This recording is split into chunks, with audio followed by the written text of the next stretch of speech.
है so welcome everyone. आ चुके हैं फिर से एक बार नई क्लास के साथ और आज हम देखने वाले हैं गद्य खंड का चैप्टर 2 जो कि उसने कहा था है। चैप्टर का नाम उसने कहा था और जो कि चंद्र शर्मा गुली जी के द्वारा लिखा गया है, जो कि काफ़ी बढ़िया और काफ़ी इम्पोर्टेंट चैप्टर है हिंदी चैप्टर का और चैप्टर 2 है। तो चलिए इसका हम एडजेक्टिव कंटिन्यू करते हैं और पहला एडजेक्टिव का क्वेश्चन आंसर आपने नहीं देखा है तो लिंक है डिस्क्रिप्शन में, आप उसको देख सकते हैं। तो चलिए इसको हम कंटिन्यू करते हैं। तो पहला क्वेश्चन है कि चंद्रधर शर्मा का जन्म कब हुआ।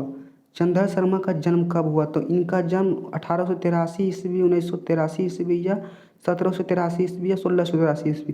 तो इनका जन्म हुआ था 1883 ईस्वी। क्वेश्चन को आंसर को, तो इसका राइट आंसर होगा को। चलिए नेक्स्ट क्वेश्चन देख, क्वेश्चन नंबर 2। उसने कहा था कहानी का प्रकाशन कब हुआ। तो आप जानते हैं कि उसने कहा था कहानी का प्रकाशन में विश्व युद्ध का वर्णन है, विश्व युद्ध में लड़ाई का वर्णन है। तो इसमें 1914 में विश्व युद्ध स्टार्ट हो गया था, तो इसमें 1915 में चंद्र शर्मा गुलेरी जी ने इसको लिखा था। तो इसका राइट आंसर होगा 1915। तो आप लोग नोट डाउन करते चलेंगे कॉपी पे, या तो फिर आप बाद में नोट डाउन करके इसे याद या रिवीजन करते रहेंगे तो आपको एग्जाम में काफ़ी अच्छे मार्क्स प्राप्त होंगे। तो चलिए क्वेश्चन नंबर 3 देखेंगे। उसने कहा था कहानी पर किस निर्देशक ने फिल्म बनाई। राही मजूम राजा, बिमल राय या R.D. बर्मन या राज कपूर। तो इसका राइट आंसर होगा बी, बिमल राय ने फिल्म बनाई थी उसने कहा था मैं विश्व युद्ध के बारे में। तो इसका राइट आंसर होगा खो। चलिए क्वेश्चन नंबर 4 देखते हैं। उसने कहा था कहानी का आरंभ किस शहर में हुआ है। पेशावर में, अमृतसर में, लाहौर में या दिल्ली में। तो उसने कहा था कहानी अमृतसर में प्रारंभ हुआ था, जो कि अभी पंजाब में है। तो इसका राइट आंसर होगा खो। चलिए क्वेश्चन 5 की ओर देखते हैं। उसने कहा था मैं लड़की की उम्र क्या थी। तो इसमें लड़की 16 वर्ष, 12 वर्ष या 8 वर्ष या 20 वर्ष। तो लड़की काफ़ी छोटी थी इसमें, तो 8 वर्ष। और लड़के की उम्र 12 वर्ष, तो लड़की की उम्र हो जाएगी 8 वर्ष। चलिए क्वेश्चन नंबर 6 की ओर चलते हैं। उसने कहा था कहानी के आरंभ में लड़की की उम्र क्या थी। यानी कहानी की शुरुआत में जब लड़की लड़का जब अमृतसर के बाजार में मिलते हैं तो उसकी लड़का की उम्र क्या रहता है। तो लड़का की उम्र इसमें इसमें में 12 वर्ष रहता है और लड़की का उम्र 8 वर्ष। तो इसका राइट आंसर हो जाएगा खो। तो मार्क करेंगे 20 को। उसके बाद चलेंगे 7 नंबर क्वेश्चन की ओर। उसने कहा था कहानी कितने खंडों में है। 2 खंडों, 3 खंडों या 5 खंडों। आप किताब जो खोल कर देखे होंगे एनसीईआरटी, तो छोटे छोटे खंड में विभक्त हुआ है। इस कहानी विभक्त हुआ है जो कि 5 खंडों में विभक्त है। तो ये 5 खंडों में कहानी है। तो चलेंगे क्वेश्चन नंबर 8 की ओर। सूबेदारनी के बेटे का नाम क्या था। कीरत सिंह, लहना सिंह, बोधा सिंह या हजारा सिंह। तो सूबेदारनी के बेटे का नाम था बोधा और उसके सूबेदारनी के पति के नाम हजारा सिंह।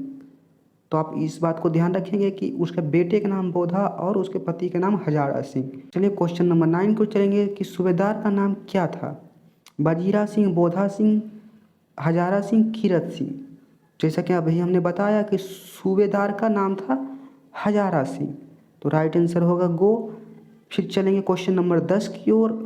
लहना बड़ा होकर किस नंबर का जमादार बना। 65 सिख बटालियन का, 68 सिख रेजिमेंट का, 77 सिख राइफल का या 78 सिख रेजिमेंट का। तो बड़ा होकर 77 सिख राइफल का वो जमादार बना था। तो इसका राइट आंसर होगा 77। चलेंगे क्वेश्चन नंबर 10 की ओर। अमृतसर के बाजार में लड़के लड़की किसके यहाँ रहते थे। नाना के यहाँ, चाचा के यहाँ या दादा के यहाँ। तो अमृतसर के बाजार में लड़की लड़की जो मिलते हैं वो दोनों ही अपने मामा के पास रहते हैं। तो इसका राइट आंसर होगा गो। मार्क करेंगे गो को। उसके बाद चलेंगे क्वेश्चन नंबर 12 की ओर। उसने कहा था मैं, उसने शब्द का प्रयोग किसके लिए हुआ है। मतलब उसने उसने मतलब कौन। उसने मतलब सूबेदारनी ने। उसने कहा था, सूबेदारनी ही तो कहा था। तो इसका राइट आंसर होगा घो। चलिए क्वेश्चन नंबर 13 की ओर चलते हैं। उसने कहा था कहानी में किस महायुद्ध का वर्णन है। महाभारत का या महाभारत प्रथम विश्व युद्ध, द्वितीय विश्व युद्ध। तो आप सभी लोग जानते हैं इसमें प्रथम विश्व युद्ध का वर्णन है। तो इसका राइट आंसर हो जाएगा गो। चलिए क्वेश्चन नंबर 14 की ओर चलते हैं कि उसने कहा था कहानी का दूसरा भाग कितने वर्षों के अंतराल अंतराल के बाद आरंभ हुआ। 25 वर्ष, 30 वर्ष या 35 वर्ष या 40 वर्ष। तो उसने कहा था कहानी 25 वर्ष की, जब लड़का बड़ा हो गया और उसके बाद जब उस 77 सिख राइफल ज्वाइन हो गया और उसके बाद ही ये कहानी का आरंभ हुआ था दूसरा पार्ट।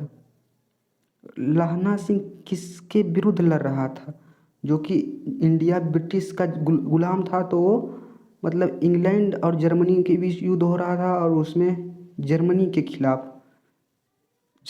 खिलाफ उन्होंने लहना सिंह लड़ रहे थे। तो चलिए चलते हैं क्वेश्चन नंबर 16 में। तो कीरत सिंह लहना सिंह का कौन था? बेटा था, भाई था या भतीजा था? तो कीरत सिंह लहना सिंह का भतीजा। क्वेश्चन नंबर गो, क्योंकि इसी के गोद में वो लहना सिंह आखिरी में दम तोड़ देता है, तो ये क्वेश्चन नंबर गो, भतीजा के गोद में ही। युद्ध में कितने जर्मन घायल हुए थे? तो युद्ध में 70 जर्मन खाई में घुसे थे, जिसमें कि 63 को मार गिराया था सिख भाइयों ने। तो 63 इसका राइट आंसर होगा। और 15 सिख भी मारे गए थे। तो युद्ध में कितने सिख मारे गए थे? तो युद्ध में 15 सिख, जैसा कि हमने बताया कि 15 सिख मारे गए थे। वो लोग 63 मारे गए थे जर्मन, और सिख भाई 15 मारे गए थे। तो चलिए चलते हैं क्वेश्चन नंबर 19 की ओर। जर्मन वाले वेद पढ़कर क्या जान गए थे? तो एक मौलवी आता है जो कि ताबीज उबीज बांटता है, और वही बताता है कि जर्मन वाले गाय भी नहीं मारते हैं और वो वेद पढ़ पढ़ के विमान चलाना जान गए हैं। मतलब झूठ फूस के अफवाह ऐसा ही फैलाता है कि विमान वो जान गए हैं जर्मन वाले वेद पढ़ के। इसका राइट आंसर होगा खो। चलिए कुछ चलते हैं क्वेश्चन नंबर 20 की ओर। उसने कहा था कहानी पर किस बड़े समीक्षा पाठ्य पुस्तक में प्रस्तुत की गई है? तो इसका हजारी प्रसाद द्विवेदी, और इसका राइट आंसर होगा रामचंद्र शुक्ल ने। बड़ी समीक्षक इन्होंने ही अपनी टिप्पणी लिखी है। उसने कहा था कहानी, रामचंद्र शुक्ल राइट आंसर घो होगा। और वैष्णवी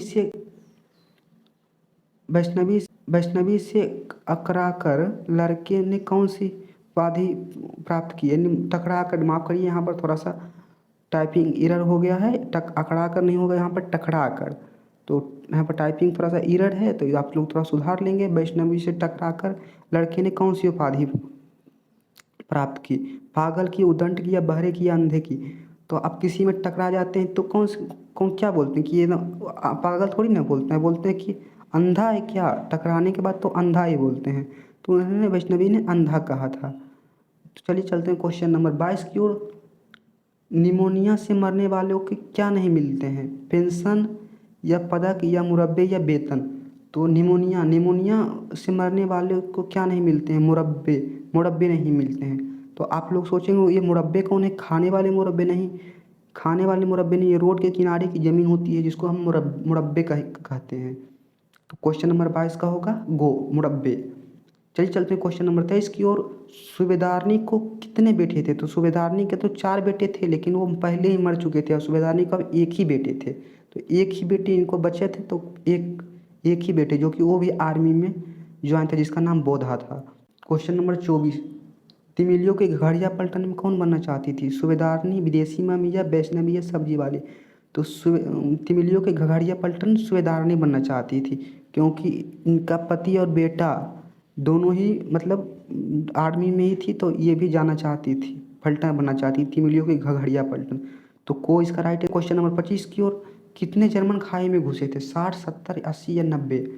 तो खाई में तो 70 जर्मन घुसे थे, जिसमें कि 63 तो मारे ही चले गए थे। तो उसमें 63 जर्मन, मतलब 70 घुसे थे और 63 मारे गए थे, और 15 सिख मारे गए थे। चलिए चलते हैं क्वेश्चन नंबर 26 की ओर। जर्मन के खाई में घुसने के समय वहाँ कितने सिख थे? तो वहाँ मतलब 8 ही सिख बचे थे, और बाकी दूसरे खंदक में चले गए थे, तो वहाँ पर तो 8 ही सिख बचे थे, जो कि भाई 8 मिलकर ही मतलब 63 को निपटा दिए। मतलब फिर बाद में आए, लेकिन सिख भाई 15 शहीद हो गए थे, और 63 जर्मन मारे गए थे। क्वेश्चन नंबर 27 की ओर चलते हैं। सरस्वती पत्रिका के संपादक कौन थे? महावीर प्रसाद द्विवेदी, रामचंद्र शुक्ल, या चंद्र शर्मा गुलेरिया, या हजारी प्रसाद द्विवेदी? तो हजारी प्रसाद तो इसमें थे नहीं, इसमें महावीर प्रसाद द्विवेदी जी इनका संपादक करते थे। तो क्वेश्चन नंबर का राइट आंसर होगा। चलिए तो बस आज के लिए इतना ही। अब इंग्लिश का भी मतलब ऑब्जेक्टिव क्वेश्चन आंसर हम डालेंगे, तो आप उसको भी देख सकते हैं। और आप पहली बार चैनल पे आए तो आप इस सब्सक्राइब करके और अपने दोस्तों को भी बता सकते हैं कि आप ऑब्जेक्टिव टेस्ट या एडजेक्टिव क्वेश्चन कराया जाता है तो उनको भी बता के आप इसको इसके साथ जोड़ सकते हैं। धन्यवाद, आज के लिए इतना ही।